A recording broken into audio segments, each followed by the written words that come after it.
ये कहानी एक ऐसे शहर की है जो नदी के किनारे बसा है। इस शहर से दूसरे शहर जाने के लिए इस नदी को पार करना जरूरी है। नदी इतनी विशाल है कि इसे छोटा समुंदर कहा जाए तो गलत नहीं होगा। ये नदी बरसों से अपने ऊपर एक मजबूत पुल बनने का इंतजार कर रही है। समय के साथ लोगों की परेशानियां बढ़ती गईं, लेकिन नदी पर पुल नहीं बना। ऐसे में जादूगर मृदंग मौके का फायदा उठाकर समुंदर से एक विशालकाय मछली को अपने जादू से वश में करके इस नदी में लेकर आता है और नदी में इस पार से उस पार सामान ढोने का काम शुरू करता है।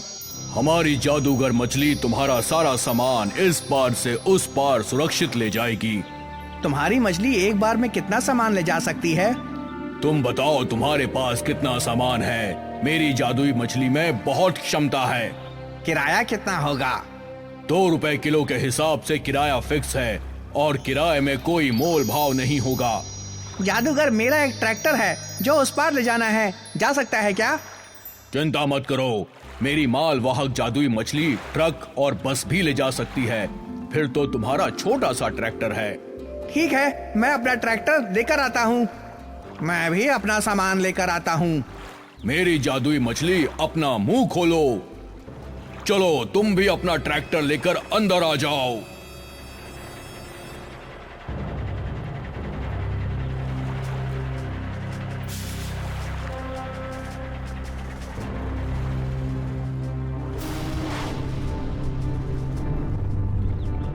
भाई, जादूगर मृदंग ने तो असंभव को संभव बना दिया।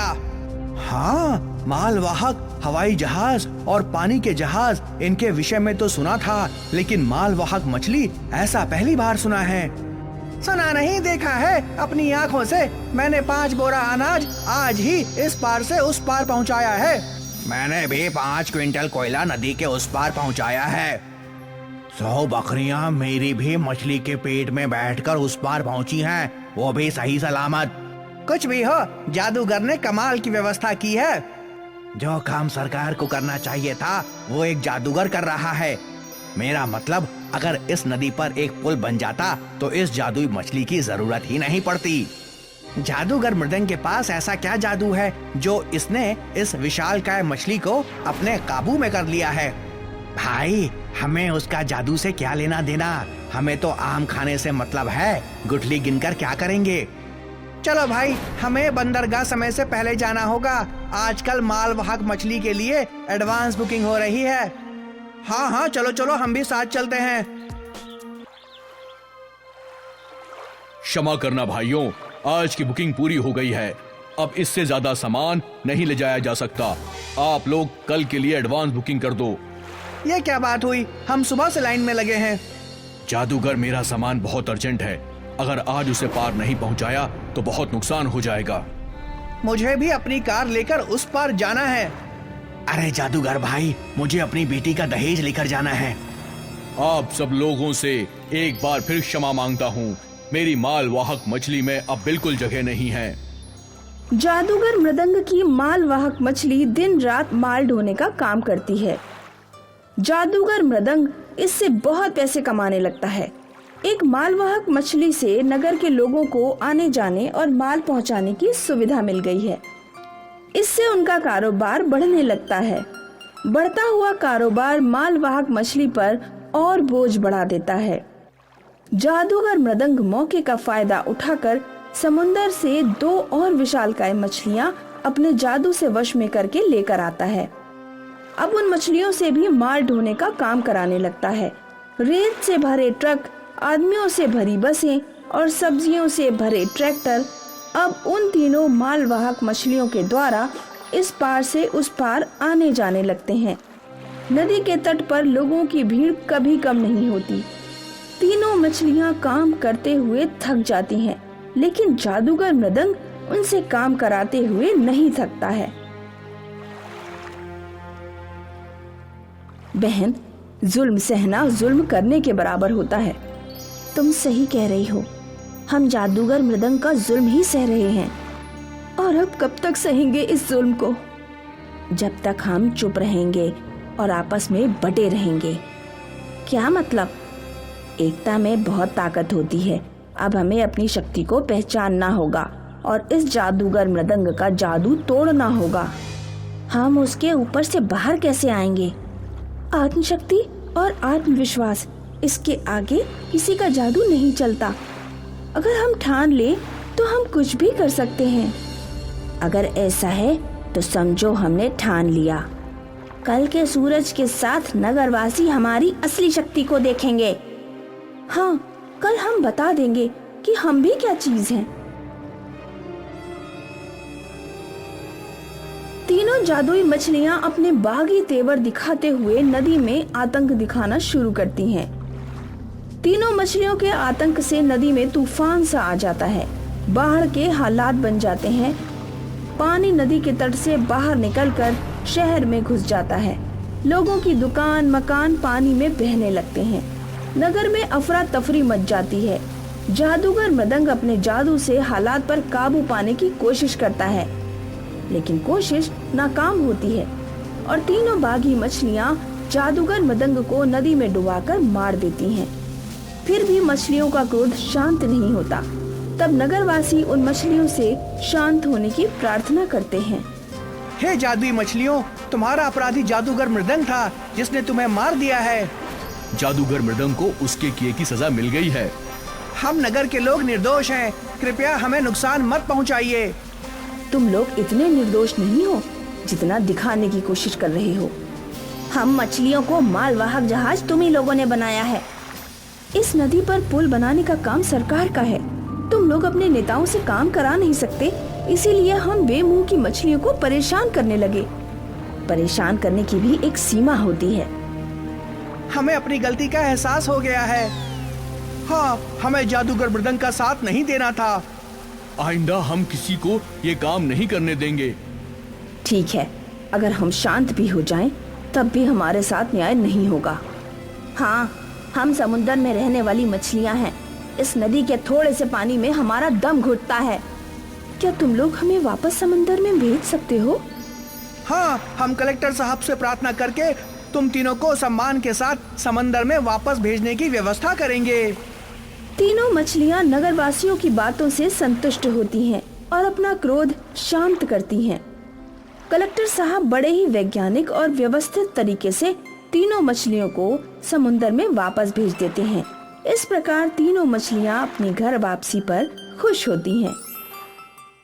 समुद्र कई समुदायों का एक पालनहार था। जैसे मछुआरे, राहगीर और व्यापारी इसीलिए मानते थे कि जिसने समुद्र पर काबू कर लिया उसने दुनिया मुट्ठी में कर ली। और इसी विचार को मानने वाला था जादूगर योद्धा। योद्धा को पानी का वरदान था।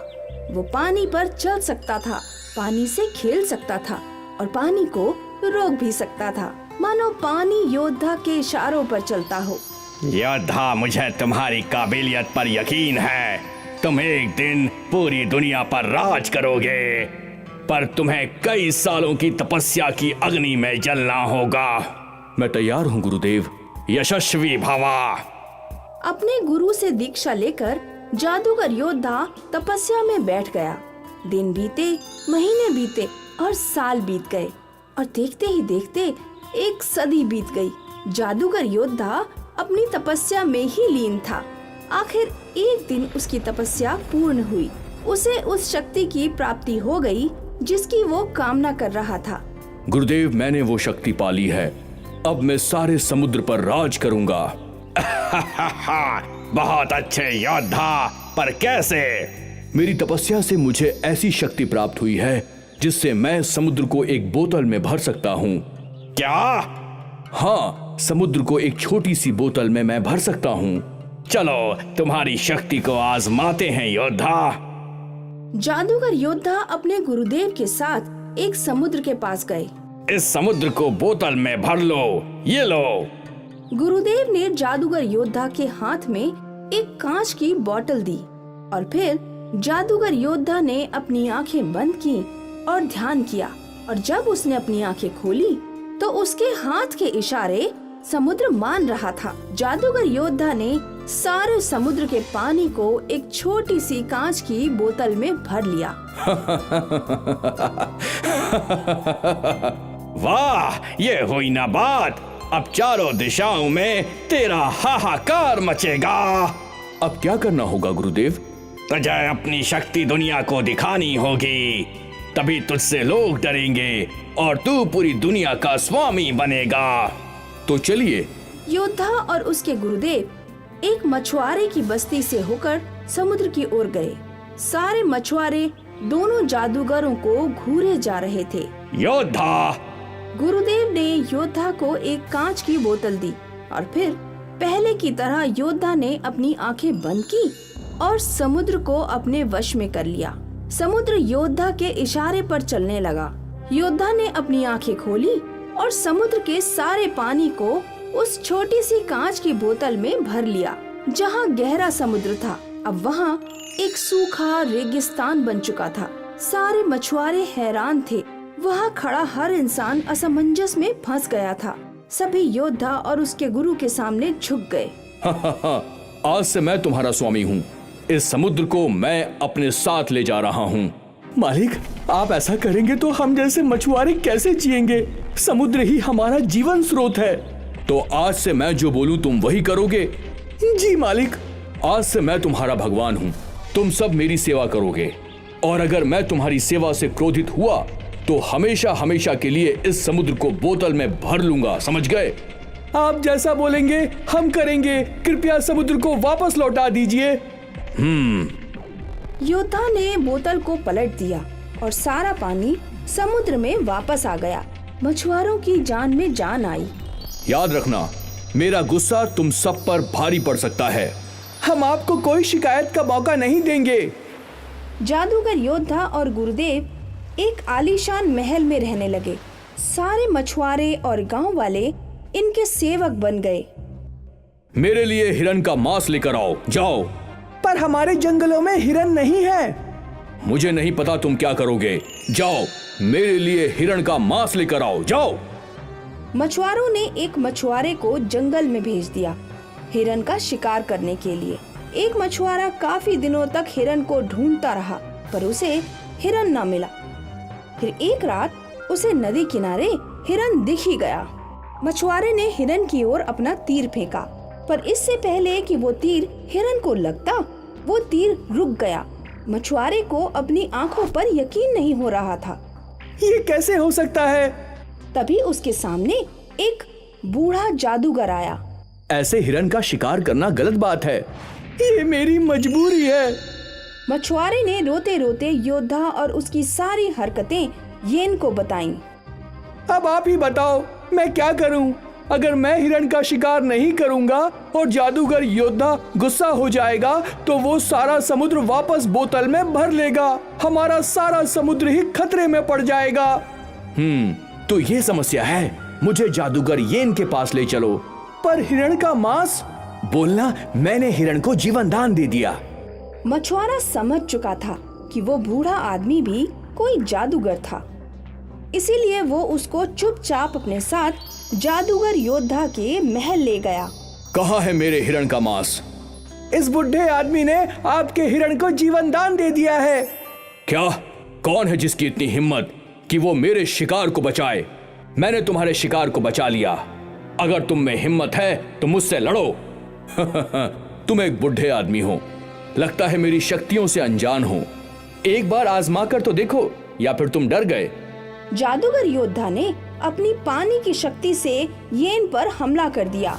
येन ने सारे पानी को जमा किया। ये देखकर जादूगर योद्धा भड़क गया।